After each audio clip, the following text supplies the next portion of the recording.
सांकेतिक भाषामध्ये आपण दोन प्रकारचे पाहिलेलो आहोत. आता या ठिकाणी थोडंसं संकीर्ण प्रकारचे आहेत. या वाक्यामध्ये तुम्हाला काही नंबर्स, काही अक्षर दिलेले आहेत आणि त्याच्यानुसार त्या अक्षरांना काही नंबर्स त्यांनी दिलेले आहेत. तर हे वेगळ्या प्रकारचं उदाहरण आपण इथं पाहतोय आणि पूर्ण प्रश्न वाचल्यानंतर लक्षात येईल आपल्याला काय. तर ए ते झेड ही इंग्रजी अक्षरमाला. ए ला 1, बी ला 3, सी ला 5, डी ला 7 असलेलं आहे.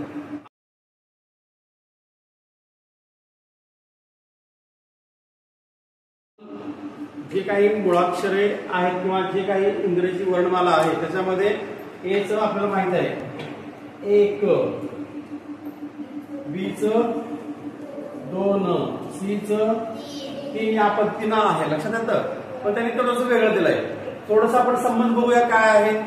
जोपर्यंत आपल्याला संबंध कळत नाही तोपर्यंत आपल्याला कुठल्या अक्षराला काय आहे हे लक्षात येणार नाही. पहा आता या ठिकाणी एच 1 बरोबरच आहे, पण बी ला 3 आहे आणि इथं खरं तर 2 आहे, म्हणजे 1 न वाढ दिसते तुम्हाला. सी च 3 आहे पण इथं मात्र सी च 5 दिसतंय. पहा सी च 3 आहे ऍक्च्युअल खरं, पण इथं 5 दिसतंय. डी च 7 दिसतंय आणि तसं जर बघितलं तर 4 आहे. तर आपण काय वेगळं लक्षात येते का? पहा हे आपल्याला समजा एखाद्या झेडचं सांगायचं असेल तर झटपट एखादा फॉर्म्युला काय करता येईल का?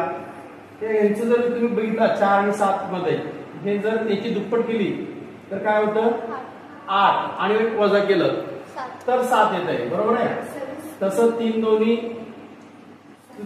6, जर 3 दोन्ही 6 केलं वजा 1 केलं तर 5, किंवा इथं बे दोन्ही 4 म्हणजे दुप्पट करून त्याच्यातून 1 वजा केलं तर हे तयार होत आहे. म्हणजे तसं झेडचं काय येणार 26 गुणिले 2 जर केलं तर किती येणार 52. 52 मधून 1 वजा केलं तर 51. मग असं कुठल्याही अक्षराचं नंबर तुम्हाला तयार करता आलं. कळलं? मग कुठलाही विचारू द्या आता. बरोबर आहे का? हे कळल्यानंतर आपल्याला पुढचं प्रश्नाचं सहज उत्तर देता येतील. कळलं का कशा पद्धतीने आलं नियम? हा नियम महत्वाचा होता. तर आपण पाहूया. वाच आहे 27 37 आणि 41 अक्षर घेऊन कोणता अर्थपूर्ण शब्द तयार होईल? 27, 37 आणि 41. आता 27 म्हणलं की काय करावं लागेल? आपल्याला ऍक्च्युअली अक्षर काढावं लागेल. 27 आपण मगाशी काय केलं होतं वजा 1 केलं होतं दुप्पट करून. त्याच्या विरुद्ध क्रिया करायची. विरुद्ध म्हणजे काय करायचं? अधिक 1 करायचं आणि जे काही संख्या येते त्याचं निम्म घ्यायचं. दुप्पट आणि वजा 1 केलं होतं. त्याच्या उलट क्रिया अधिक 1 आणि त्याच्या निम्म. 27 अधिक 1 जर केलं तर काय होईल 28. त्याच्या निम्म 14 येईल. अक्षर 14 अक्षर कोण आहे आपलं? कुठला आहे? यन. बरोबर आहे का? हा यन झाला. तसं 37 काय करावं लागेल? 1 एक्स्ट्रा 38. 38 च्या निम्म किती झालं? 19. 19 कोण आहे? यस आहे. कळलं का? पहा 41 च्या अधिक 1 केलं काय होईल 42. 42 च्या निम्म 21. 21 कोणाचा आहे? अंक कोणासाठी आहे? हा यू साठी आहे. पहा काय काय भेटलं तुम्हाला अक्षर? यन, यस आणि यू. यांचा जर योग्य पद्धतीनं मांडणी केली तर त्याच्यापासून आपल्याला एक अर्थपूर्ण शब्द तयार करता येईल. कुठला शब्द तयार होतो? पहा सन. हा तयार होईल. सोपं होतं. आलं सर्वांना? छान. गुड. तर ती सिरीज आहे. त्याच्यावरचा दुसरा प्रश्न. एक प्रकारची माहिती दिली असते. त्या माहितीवरून एक प्रश्न, दुसरा प्रश्न, तिसरा प्रश्न, 2 किंवा 3 प्रश्न असू शकतात. समान माहिती, त्यामुळे अवघड नाही. हे सोपं जातं. पहिला प्रश्नाला थोडासा वेळ जाईल पण दुसरा प्रश्न अर्धा मिनिटात व्हायला पाहिजे कारण तुम्हाला माहित झालेला आहे. आता या ठिकाणी आपण बघूया MAN या शब्दातील अक्षरांच्या संख्या क्रमांकाची बेरीज. एम ची किंमत आपल्याला माहित आहे. पहा आता एम ची किंमत माहित आहे ना? किती आहे? एम ची किंमत 13. A ची किंमत किती झाली 1. N ची किंमत किती असणार आहे? हे असं चालतंय का हो? हे असं घ्यायचंय का आपल्याला? मग ऍक्च्युअली ह्याच्यानुसार किती आहे ते सांगायला पाहिजे ना. बस 13 चं डबल केलं मग 13 2 26 26 वजा 1 म्हणजे 25 यायला पाहिजे ऍक्च्युअल. बरोबर आहे का? त्याच्यानंतर एकच आहे त्यामुळे काय अडचण नाही. 14 2 28 वजा 1 27. ह्या सर्वांची बेरीज किती होणार पहा. 7 आणि 6 12 आणि 13 आणि हे असा 1 आणि 4 53 कुठं आलं? ऑप्शन क्रमांक 1 आहे. ऑप्शन क्रमांक 1 काय अवघड होतं पहा. जर एकदा तुम्हाला दिलेलं संबंध नियम कळला तर त्या नियमावरूनच पहिला प्रश्न दुसरा प्रश्न तिसरा प्रश्न सोडवता येतो. पण ते नियम कळला पाहिजे. ठीक आहे आलं लक्षात. छान.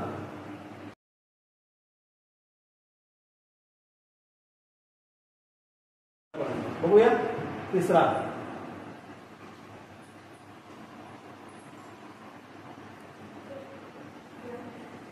हा तर माहिती 30 आहे आणि प्रश्न पाका आहे. प्रश्न TRSOT या शब्दापासून एक अर्थपूर्ण शब्द तयार होतो. त्या शब्दातील मधोमध येणाऱ्या अक्षरांचा क्रम कोणता येईल. तर आपण लगेच काय करूया.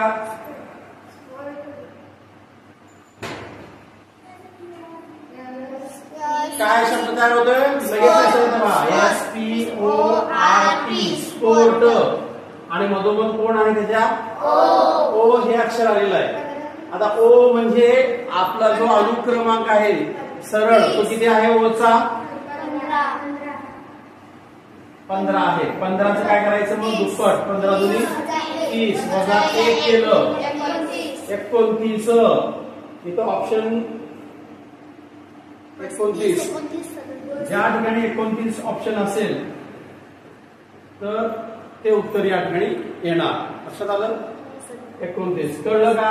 एकदा तो नियम लक्षात आला तर कितीही असे प्रकारचे प्रश्न आले तरी तुम्हाला काय करता येतं सोडवता येतं. ठीक आहे आलं. छान.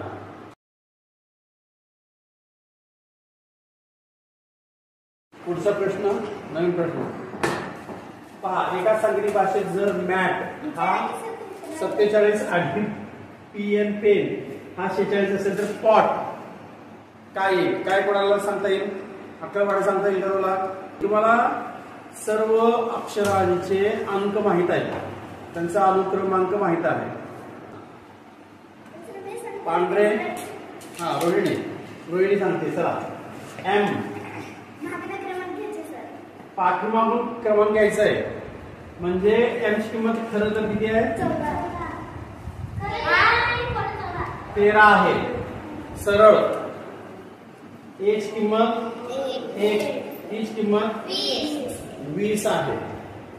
बरोबर आहे. पण ह्या सर्वांची बेरीज होते का 47 नाही. मग काहीतरी वेगळं आहे. वेगळं म्हणजे पाठीमागून घ्यायचं. मग पाठीमागून क्रमांक किती येतोय 27 वजा 13 केलं 14. 27 वजा 1 केलं 26.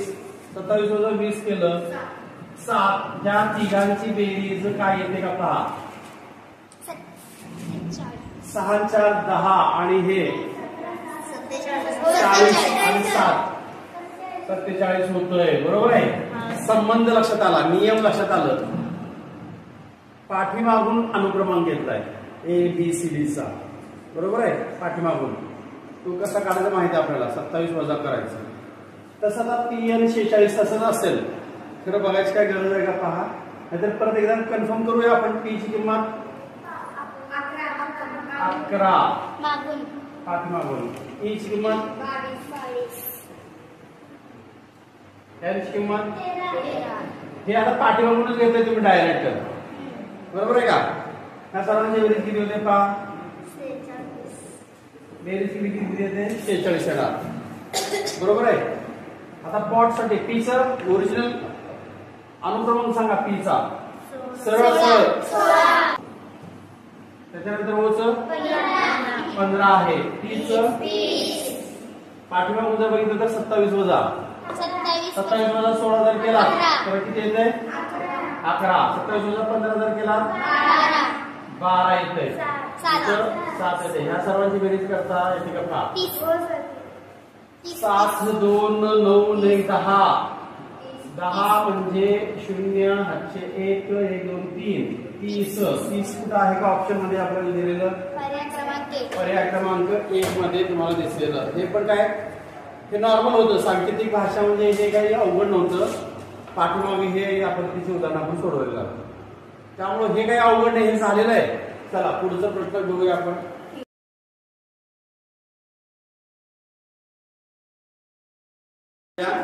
त्या ठिकाणी हे शब्द दिलाय आणि या शब्दाचं संकेत अंकामध्ये दिलेलं आहे. ठीक आहे. तर जसा इथे संबंध आहे तसं या SVN काय अंक येतील संख्या येतील बघूया. TN10 7 2 2 1 3 असं लिहिलं आहे. चला सांगा टीचं उलट किंमत किती आहे. उलटून पाठीमागून 7 किंमत आहे टीची. टीचे पाठीमागून 22. जर लक्षात येत नसेल तर काय करायचं 5 27 मधून 5 केल्यावर तुम्हाला लक्षात येईल लगेच. 27 मधून सरळ अनुक्रमांक वजा करायचा. तसं N पाठीमागून कसं येणार आहे 13. यांचा काय संबंध आहे का 7 22 13. जसं तसं घेतलंय पहा. काहीच अडचण नाही. ज्यांना पुढून अनुक्रमांक माहित आहेत ज्यांना पाठीमागून सुद्धा माहित आहेत त्यांच्यासाठी लगेच येते. कुणाला आलं नाही असं आहे का नाही. तर 7 22 13 हा इथं संबंध करणार तर संपलं. मग S पाठीमागून 8 U पाठीमागून 6 आहे.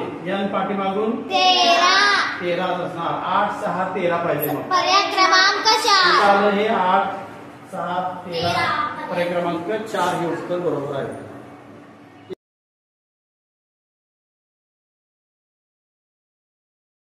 एका सांकेतिक भाषेत पुढचा प्रश्न बघूया आपण.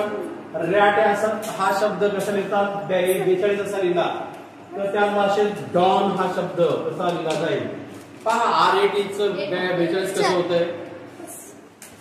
8 चा उलटा क्रमांक 9. उलटून पाठीमागून किती आहे 8 ची किंमत 9. 1 ची किंमत 26. टीची 7. यांचा काय संबंध आहे का बेरीज जर केला तर त्याची बेरीज किती येते 42 येते. लक्षात आलं सर्वांना. हे लवकर लक्षात यायला पाहिजे. वेळ पण जाऊ शकतो कधी कधी पण ठीक आहे तुमच्या लक्षात आलं. त्या पद्धतीनं DON आपल्याला काढता येईल. एकदा नियम माहिती झालं तर D चं उलट क्रमांक उलटून 23. O चं उलटून पाठीमागून 12 आणि यांचं 13. सर्वांची बेरीज केली 48. किती आहे 3 6 7 8 आणि हे 4 48 येणार. 48 ऑप्शन क्रमांक 2 मध्ये दिसत.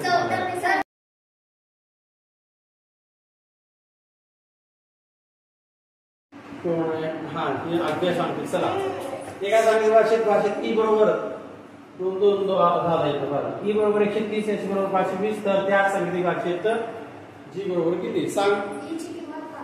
E ची स्वतःची अनुक्रमांकानुसार बघितलं तर 5 किंमत आहे. H ची किती किंमत आहे तर 8. ते संबंध कसा आहे तो पहा. हा G चं 7 आहे. तर 130 च्या जवळ जायचं आपल्याला. मग काय करावं लागेल 5 चा वर्ग का 5 चा घन किती येते अजून 30. 130 ला 5 कमी आहे आणि 5 केलं तर 130 होतं का. कळलं का सर्वांना. काय केलं ज्याचा अनुक्रमांक घेतला त्याचा वर्ग केला त्याच्यामध्ये तीच संख्या मिसळली. तसं 8 चा घन किती येणार 512. त्याच्यामध्ये काय मिसळायचंय तीच संख्या मिसळायची म्हणजे 520. म्हणजे नियम तुम्हाला लक्षात आला का पहा. एकदा नियम लक्षात आला तर तसं पुढं आपल्याला लागू करता येईल. इथं 8 ला 8 ची किंमत किती आहे 7 चा घन घ्यायचा किती आहे 343 तोंडपाठ पाहिजे अधिक 7 धन संख्या तोंडपाठ पाहिजे तर अधिक ती संख्या 7 बरोबर काय येणार मग 350 कुठं आहे हे ऑप्शन क्रमांक 3 आलं लक्षात. काय अवघड नव्हतं हे सोपं होतं. पुढचा